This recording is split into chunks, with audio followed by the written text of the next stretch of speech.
नमस्कार, आप देख रहे हैं ऐसे समाचार में हूं आपके साथ महेश जैन। नीमच के जिला चिकित्सालय के मेडिकल वार्ड में एक मासूम छोटी बालिका के साथ बाहरी व्यक्ति द्वारा वार्ड में आकर छेड़खानी का मामला सामने आता है। बच्ची इतनी डरी सहमी थी, एक बच्ची को तो पलंग के नीचे छुपना पड़ा। पूरी वारदात जो है सीसीटीवी कैमरे में कैद हो गई और घटना के 5 दिन बीतने के बाद भी सिविल सर्जन तक पूरा मामला अभी तक नहीं पहुंचा, बल्कि घटना के सीसीटीवी फुटेज जो है वो अभी तक मीडिया में आ चुके हैं। पीड़ित बालिका ने पूरी आपबीती सुनाई, बावजूद अस्पताल के जिम्मेदारों की लापरवाही करे, वार्ड इंचार्ज की बड़ी लापरवाही करे कि मामला जो है अभी तक अस्पताल प्रबंधक से लगाकर सिविल सर्जन किसी भी अधिकारी तक नहीं पहुंचाया गया। पूरे मामले में जो है पहले आपको बालिका की आप बीती सुनाते हैं। ना जब वहाँ पे पलंग पे खेल रहे थे तो जब वो आया था कमरे में, वो दादी जी रोटी खा ली उनने, फिर वो मोबाइल में ध्यान रहने लग गए। तो वो आके दरवाजे के वहाँ पे आ रहा था, तो मेरी बहन ने देखा, तो मेरी बहन नीचे पलंग के नीचे घुस गया, हमको पता नहीं था। तो फिर वो आके मेरी छोटी बहन का गाल खींच रहा था और उससे बोल रहा था कि सो जा।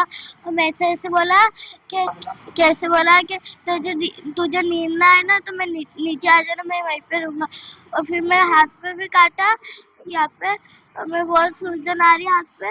और है ना, ऐसे बोल रहा था कि किसी मम्मी पापा को किसको बताएगी ना तो तेरी मम्मी पापा को, तुम चारों भाई बहन को मार दूंगा। गलत। जैसा कि आपने सुना किस तरीके से छोटी छोटी बालिकाएं वार्ड में डर जाती है। लाल शर्ट पहने हुए युवक वार्ड में आता है, बच्चों के साथ गंदी हरकत करता है, उन्हें डराता धमकाता है, यहां तक कि परिवार को मारने की धमकी भी दी जाती है अगर छोटी बालिका की मानी जाए तो। ऐसे में महिलाओं की सुरक्षा को लेकर जो अभियान चलाया जा रहा है उसने अस्पताल के जिम्मेदारों की सुरक्षा व्यवस्था पर सवाल खड़े करे, क्योंकि वार्ड में गार्ड भी तैनात होता है, उसके बावजूद बेरोक टोक आदमी अंदर आ जाता है, मासूम बालिकाओं को डराया धमकाया जाता है, उनके साथ छेड़खानी की वारदात को अंजाम दिया जाता है। और अस्पताल के सिविल सर्जन से जब 5 दिन बाद बातचीत करी तो उनका कहना है कि अभी तक मामला उनके संज्ञान में अब पहुंचा है, ऐसे में पुलिस को पत्र लिखा जाएगा। लेकिन बता दें घटना के बाद 4 दिन से वो बदमाश जो है बेखौफ घूम रहा है, मतलब पुलिस तक मामला नहीं पहुंचा। अस्पताल के सिविल सर्जन तक भी वार्ड के इंचार्ज जो होती है उसकी जिम्मेदारी होती है वार्ड में क्या हो रहा है। कुछ दिन पहले भी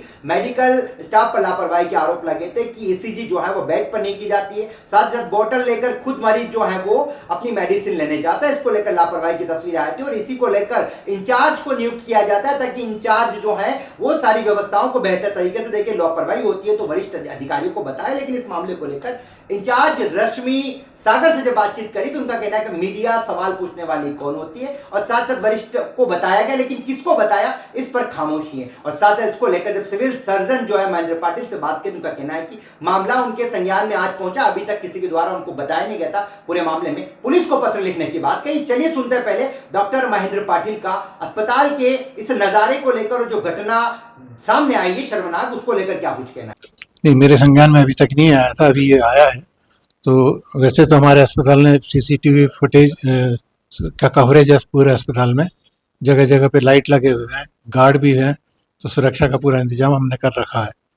परंतु जिस तरीके की जो शिकायत अभी सामने आ रही है उसको संज्ञान में लेते हुए पुलिस को एक सूचना भिजवाई जाएगी।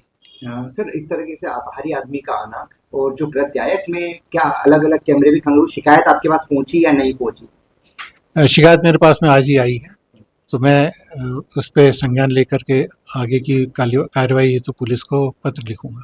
जैसा कि आपने सुना, doctor Mahendra Patil civil surgeon का कहना है कि घटना को लेकर पत्र लिखा जा रहा है, लेकिन पूरे पत्र लिखने से जिम्मेदारी खत्म नहीं होती। वार्ड में जो घटना शर्मनाक सामने है उसको लेकर आखिर क्यों वार्ड के इंचार्ज से लगाकर गार्ड और सबकी जिम्मेदारी बनती है, क्योंकि मासूम बालिका डरी सहमी जो है किस तरीके से न्याय की मांग कर रही है। पूरी घटना को लेकर डराया धमकाया गया और अस्पताल में हर जिम्मेदारी जो अस्पताल के जिम्मेदारों की होती है। ऐसे में इस घटना ने कहीं न कहीं जिम्मेदारों की सुरक्षा व्यवस्था पर भी सवाल खड़े, साथ ही सिस्टम पर भी सवाल खड़े। देखना पूरे मामले में अस्पताल के सिविल सर्जन जो उन्होंने पत्र लिखने की बात करी, लेकिन क्या विभाग को लेकर भी जांच की जाएगी? आखिर घटना इतनी गंभीर नहीं थी कि सिविल सर्जन तक पूरा मामला पहुंचाया जाए। मीडिया में मामला आ गया, सीसीटीवी फुटेज आ गए, लेकिन सिविल सर्जन को इस मामले की जानकारी नहीं गई। लेकिन अब देखना है पूरे मामले में सिविल सर्जन ने कहा कि मामला पुलिस तक पहुंचेगा और सिविल सर्जन पूरे मामले की जांच करवाएंगे। अब ऐसे में देखना है क्या कुछ आगामी एक्शन देखने को मिलता है, क्योंकि इंचार्ज मैडम तो पूरे मामले में अपनी जवाबदारी से पल्ला झाड़ रहे हैं। यहां तक मीडिया से कह रहे हैं कि आप सवाल पूछने वाले कौन होते हैं, इंचार्ज की जिम्मेदारी होती है वार्ड में बेहतर व्यवस्था बने, कोई अनियमितताएं है तो वरिष्ठ अधिकारियों को बताया जाए। लेकिन यहां तो